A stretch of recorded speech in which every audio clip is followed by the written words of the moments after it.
Sebelum Pratama Arhan gabung ke Tokyo Verdy, ada 3 pemain Indonesia yang pernah merumput atau memperkuat di Jepang. Ricky Yacobi, Irfan Bahdim, Stefano Lillivali. Jadi artinya Pratama Arhan ini adalah pemain keempat Indonesia yang berlaga di Liga Jepang meskipun masih di kasta kedua.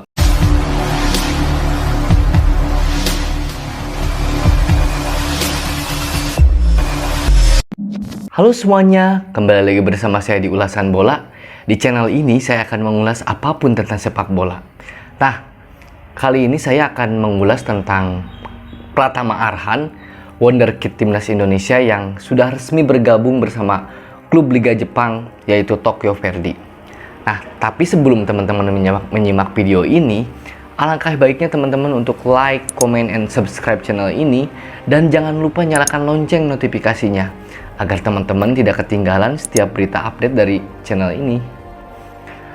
Seperti yang kita tahu, kita dikagetkan bahwa kita sekaligus senang dan bangga kabar terkait kepindahan Pratama Arhan ke klub Liga 2 Jepang yang bernama Tokyo Verdy. Nah, sebelum kita membahas lebih jauh, saya akan sedikit membacakan bagaimana perjalanan karir Pratama Arhan sebelum akhirnya bergabung bersama klub Liga 2 Jepang.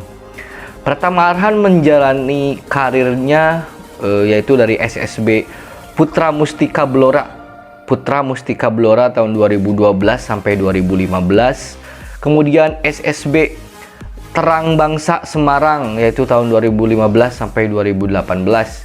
Kemudian PSIS Semarang U18 tahun 2018, PSIS Semarang U20 tahun 2019, PSIS Semarang Senior tahun 2020, kemudian Tokyo Verdy sekarang tahun 2022. Dan di level timnas, Pratama Arhan memperkuat timnas U19 pada 2020, dan 2021 Pratama Arhan memperkuat tim nasional senior, tentunya di Piala AFF kemarin ya.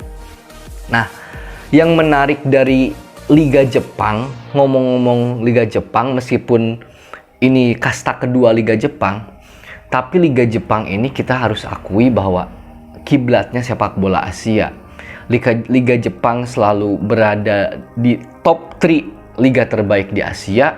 Bahkan Liga Jepang selalu menjadi destinasi favorit pemain-pemain Asia Tenggara untuk meningkatkan jalan karirnya gitu. Contoh terbaik adalah bagaimana para pemain bintang, pemain yang bagus bermain di Liga Thailand, biasanya bermain di Liga Jepang. Kita tahu seperti Chanatip Songkrasin yang baru saja memperkuat Kawasaki Frontale, juara Liga Jepang. Kemudian juga kita mengenal Teraton Bunmatan yang pernah memperkuat Liga Jepang. Bahkan dulu kalau kita melihat sejarah, berkaca pada sejarah, sebelum Pratama Arhan gabung ke Tokyo Verdy, ada 3 pemain Indonesia yang pernah merumput atau memperkuat di Jepang. Yang pertama tentu saja dan sudah menjadi almarhum ya, legenda satu ini, yaitu Ricky Yacobi. Ricky Yacobi adalah pemain pertama Indonesia yang bermain di Liga Jepang. Ketika itu Ricky Yacobi memperkuat Matsushita atau yang akhirnya berganti nama dengan Gamba Osaka. Gamba Osaka yang akhirnya kita kenal sebagai klub Jepang, salah satu klub Jepang yang sukses. Dia langganan Liga Champion Asia, dia beberapa kali menjadi juara Liga Jepang. Kemudian juga Ricky Yacobi pada tahun 1988 memperkuat Gamba Osaka dan hanya memainkan 6 laga dan berhasil mencetak 1 gol karena faktor cuaca. Jadi beliau tidak lama yang memperkuat Liga Jepang. Kemudian yang kedua adalah Irfan Bahdim. Irfan Bahdim memperkuat 2 klub Liga Jepang yaitu Consadole Sapporo dan Ventrovet Kofu itu kan pada 2014-2015 di Consadole, dan Ventrovet Kofu yaitu 2015 sampai 2017. Kemudian yang terakhir adalah Stefano Lillivali yang kini memperkuat Bali United. Dia pernah memperkuat Consadole Sapporo pada tahun 2014. Nah, jadi artinya Pratama Arhan ini adalah pemain keempat Indonesia yang berlaga di Liga Jepang meskipun masih di kasta kedua. Ini patut kita apresiasi, ini kita patut bangga, dan kita patut mengapresiasi juga kepada klubnya PSIS Semarang yang membukakan jalan Pratama Arhan ke Liga Jepang. Bahkan katanya Arhan dilepas dengan free transfer agar memudahkan langkahnya untuk berlaga di luar negeri. Acungkan jempol ya untuk PSIS Semarang yang tidak egois, dia tahu ini pemain berbakat, dia tahu bahwa Pratama Arhan ini akan berkembang jika bermain di luar negeri. PSIS Semarang legowo Arhan pindah ke Jepang gitu. Nah, ngomong-ngomong tentang Liga Jepang ya teman-teman, ini yang menarik nih. Selain kabar tentang kepindahan Arhan, kita harus berkaca dan kita juga harus melihat fakta bahwa Jepang seperti tadi yang saya bilang adalah kiblat sepak bola Asia. Di situ kan ada beberapa tim Asia yang cukup bagus lah seperti Jepang, Korea Selatan, bahkan Australia pun kan persepak bolaannya sudah gabung dengan Asia gitu. Tapi Jepang ini selalu menjadi magnet, selalu punya magnet. Para pemain Jepang itu sekarang banyak berlaga di Bundesliga ya. Bundesliga selalu menjadi rumah bagi pemain-pemain Jepang. Nah, jadi artinya kelas Jepang ini boleh saya bilang adalah kelas dunia. Langganan Piala Dunia, beberapa Piala Dunia beruntun, Jepang selalu sukses ya.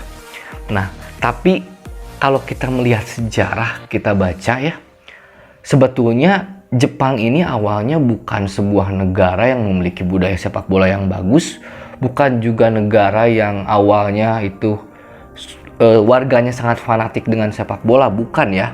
Bahkan di tahun 60, 70, 80 persepak bolaan Jepang itu tahun 60 masih amatir, 60, 70 masih amatir. Bahkan di tahun 80 kabarnya para penontonnya itu sepi gitu kan. Bahkan di tahun 80-an akhir Liga Jepang ini atau persepak bolaan Jepang ini belajar ke negeri-negeri yang sukses di dunia sepak bola. Jadi pada tahun 1988 Asosiasi Sepak Bola Jepang atau kita sebut dengan JFFA berdiri. Jadi pada tahun 1988 Asosiasi Sepak Bola Resmi Jepang baru berdiri, 88 teman-teman ya.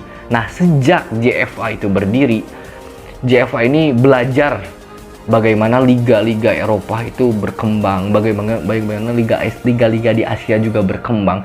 Dan yang menarik, JFA ternyata belajar juga di Liga Indonesia. Sekedar informasi, dulu di era 80-an, 90-an, Liga Indonesia itu terbilang bagus loh. Bahkan tahun 2011, Liga kita itu masih tergolong bagus lah ketimbang sekarang gitu. Jadi 80 akhir tuh JFA masih belajar ke kita, masih belajar ke Liga Indonesia gitu. Nah, tapi setelah tahun 88 sekarang 2022, 34 tahun bersilang, kita dan Jepang seperti bumi dan langit.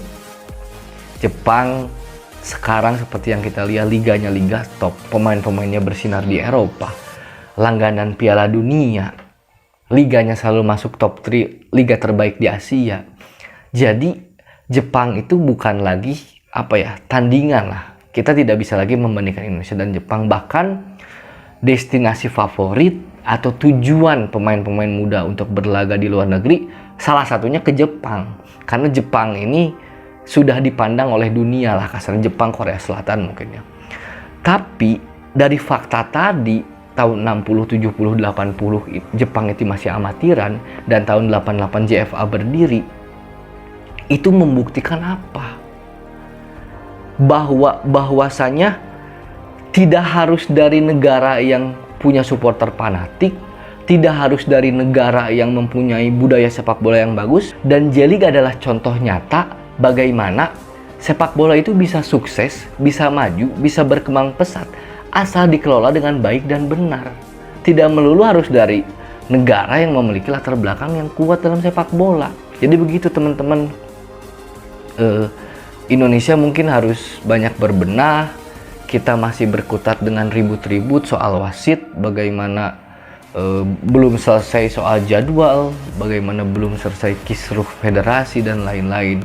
Nah, jadi makanya belajar dari Jepang. Jepang pun tidak butuh waktu lama untuk melesat. 2002 jadi tuan rumah Piala Dunia. Nah, Indonesia bisa mulai dari sekarang, dan bukan tidak mungkin Indonesia akan menjadi salah satu kekuatan Asia seperti Jepang, asal tadi dikelola dengan serius dan benar gitu. Mungkin sekian dari saya kali ini. Sekian ulasan bola episode kali ini, dan salam olahraga.